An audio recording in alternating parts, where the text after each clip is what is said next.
All right, everybody, we are going to make our delicious chunky beef stew. And getting everything prepped, we have our cubed beef, add a little bit of olive oil and some einkorn flour. You can use regular flour if you want. Incorporate everything as best you can and dice one white onion and put off to the side. And, this doesn't need to be too fine. You can just dice it regular. You don't want it too chunky either, though.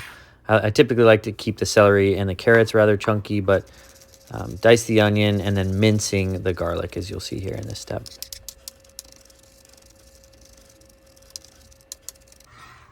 Put aside, and we'll start on our celery. So as I mentioned, chunky celery and chunky carrots. It's a bit strange at first, but trust me, it's so good, and the end result is worth it. You want to have nice chunky bits in there to bite into, including our cubed potatoes, which we're doing now. Do about a pound of potatoes, about 4 cloves of garlic, and we're ready.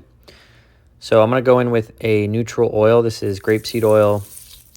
Has a high smoke point, doesn't add any additional flavor, just very neutral, which I love about it. And then we are going to sear our beef. And this is just on a medium heat. We don't want to cook it all the way through, but we do want to make sure we sear all sides of the beef before taking it out.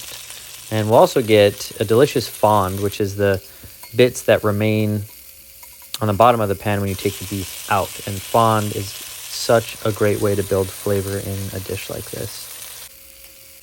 So let's go ahead and get our beef out, and you can see our fond at the bottom.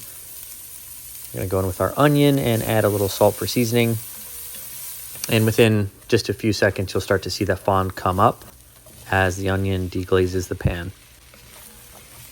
And then next, our celery and carrots are going to go in. We're going to sweat those down for about 3 to 5 minutes before going in with our tomato paste and some beef stock.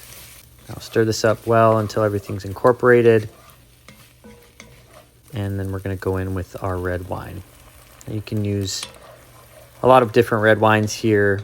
A lot of people like to use a Cabernet, just whatever you prefer.